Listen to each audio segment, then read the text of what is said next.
Je suis Monique Assi. Voilà, je suis écrivain, blogueur. Je travaille sur plusieurs sujets, notamment sur la valorisation du thé noir.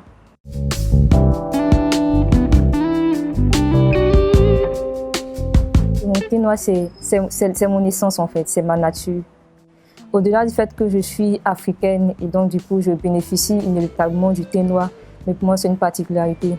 D'autant plus que c'est mon pigment un peu plus accentué que d'autres personnes. Voilà.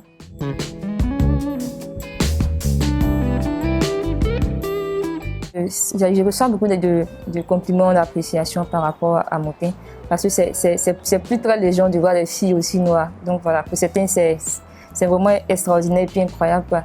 Donc du coup, je me sens assez fière quand même, fière de pouvoir porter haut le flambeau de toutes les femmes noires, de celles qui pensaient être mésestimées, mais en fait, les gens vous apprécient tel que vous êtes, si vous ne le savez pas. J'ai plusieurs anecdotes dans ce sens, mais déjà, je vais raconter celle qui m'a le plus marqué. C'était un jour à la Riviera 2. Et je partais emprunter mon taxi après les cours. Et il y a un monsieur qui m'a carrément accosté avec véhémence. Enfin, j'étais vraiment choquée. Il y a cru que peut-être j'avais fait quelque chose. Il me dit, hey, toi là, t'as prendre produit, hein, ton joli thé noir. En fait, ça m'a surpris. Les gens nous regardaient et moi, je le regardais, j'ai commencé à rire. Ça m'a surpris, mais après, j'ai commencé à rire, ça m'a fait plaisir. Malheureusement, certaines n'ont pas cette occasion-là. On les encourage, tu as une très belle peau, ne te dépigmente pas et tout ça. Fais pas comme d'autres personnes et tout. Je pense que c'est déjà ça mon avantage. Et puis je me dis, d'abord Dieu m'a créé comme ça, il sait pourquoi. Et ça c'est le premier élément. Et en second, je me dis, je me trouve belle en tout cas telle que je suis. Je me trouve belle telle que je suis. Je crois pas que j'ai un intérêt particulier à me dépigmenter ou bien chercher à changer de peau. Je m'aime comme ça, je m'apprécie comme ça. Je prends soin de ma peau, je m'arrange à ce que vraiment ma peau soit toujours au top, quoi. Depuis enfant, on utilisait le beurre de karité. Voilà. Et j'ai conservé le beurre de karité. Je n'utilise que le beurre de karité. Parfois, j'ai peur d'utiliser d'autres produits parce que je me dis, on ne sait jamais, il ne faut pas que ça me... Comme on le voit là, il est rare qu'on voit des pubs de produits pour les thés noirs. Il n'y a presque pas. Du coup, je ne veux pas faire l'erreur d'utiliser un produit qui va me décaper la peau. Sur ce, j'ai une anecdote. Une fois, on était, je crois, à une sortie entre jeunes chrétiens, tout ça. Je crois que c'était un camp. Et puis, j'ai sorti ma pommade. Et il y a une qui m'a dit, tes amis utilisent des bonnes pommades, toi, tu utilises beurre de karité. Ça m'a un peu fait mal. La manière de le dire, en fait. Mais je me dis, toutes les grandes structures de cosmétiques utilisent le beurre de karité, même si c'est minime. Donc moi, si c'est le plus beurre de karité, pourquoi être frustré par ça? Oui, c'est vrai qu'il y a l'odeur, mais en fait, il y a la manière de préparer de sorte que ces odeurs-là passent et puis tout ça, voilà. Là, c'est mon secret. Moi, on me l'a déjà dit, tu es noire. C'est mon frère qui m'a surtout dit ça. Parfois, quand je viens, il est arrêté, le loin, il me dit, mais toi, tu es noire. Qui devant moi, tu es trop noir. Mais c'était juste pour me taquiner, quoi. C'était juste pour me taquiner. Après, d'autres personnes me le disaient, mais c'est pas pour autant que ça m'a blessée ou incité à me dépigmenter. Non. Bien au contraire, je prends plutôt davantage soin de ma peau. Et puis voilà, je m'apprécie telle que je suis, en fait. Celle qui se dépigmente pour des raisons du genre, on m'a traité de trop noire, on m'a frustrée parce que je suis trop noire. Je ne les en veux pas. C'est tout dépend du milieu, de leur cadre de vie. Parfois, c'est pas facile. C'est quand même pénible d'entendre à répétition des thèmes comme oh, tu es trop noire. Tu es noire, tu n'aimes pas jouer ton thé noir.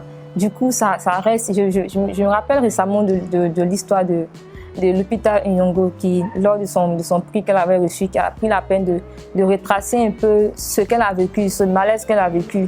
Mais aujourd'hui, elle est un peu le porte-flambeau de toutes les femmes noires et elle en est fière. Mais certaines n'ont pas eu l'occasion. Elle, sa mère l'encourageait, elle lui disait tu es belle, tu es belle, tu es belle. Mais d'autres, par contre, même si ses amis lui disaient qu'elle était trop noire et pas jolie, mais elle, sa mère le lui disait. Et quand c'est comme ça rassure, ça donne plus comment je peux dire, d'assurance à la personne. Mais quand c'est des personnes même proches, tes soeurs même qui te disent peut-être, et souvent dans des familles, tout le monde n'est pas forcément noir. Moi, mes soeurs ne sont pas noires. elles sont certaines claires, d'autres un peu bronzées. Je suis la plus noire. Je suis la plus noire. Et du coup, quand c'est comme ça, c'est un peu difficile à gérer quand les personnes ne t'encouragent pas, ne t'apportent pas leur soutien. Donc du coup, je pense que c'est vraiment pas de leur faute. Elles ont juste besoin qu'on les aide en fait à avoir plus confiance en elles. C'est pourquoi souvent dans mes écrits, j'essaie de me mettre dans leur peau. Et puis j'écris des textes qui pourraient les sensibiliser, leur dire qu'elles ne sont pas sûres.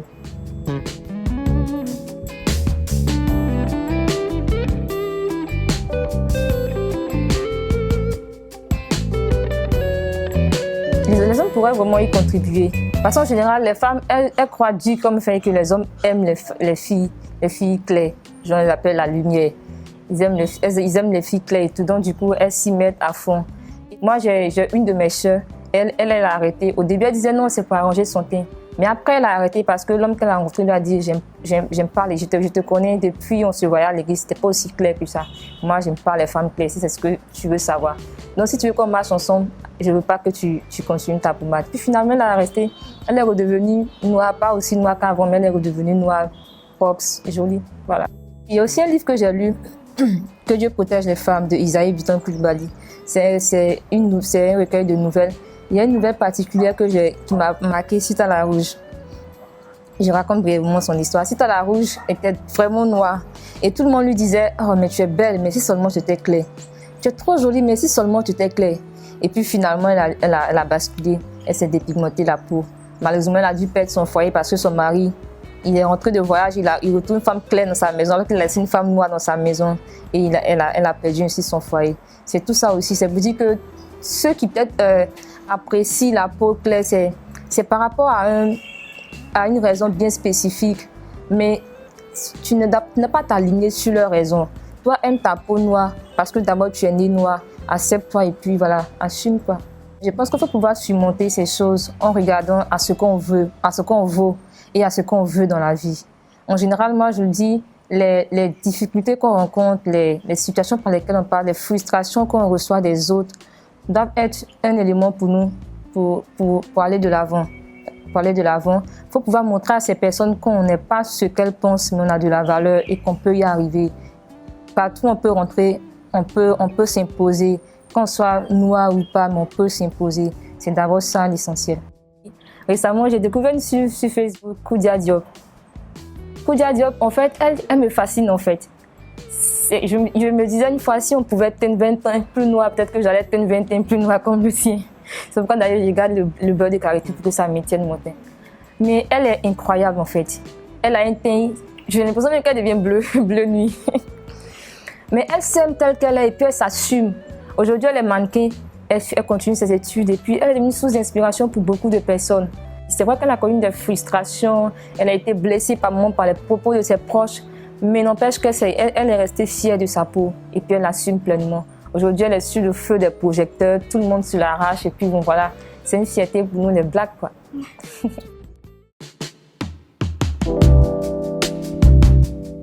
Être noir ne veut pas dire qu'on est damné, qu'on est oublié, mais être noir, c'est notre essence, c'est notre nature. Acceptons-nous tels que nous sommes et puis travaillons avec Agne, avec Ade pour montrer à toutes ces personnes, à toutes ces langues qui essaient de nous rabaisser, de nous faire croire que nous ne sommes pas belles, de nous faire croire que nous ne sommes pas à la mode comme on le dit, que nous avons de la valeur et nous pouvons également, nous avons une place de choix dans la société. Aimons-nous, assumons-nous et allons de l'avant.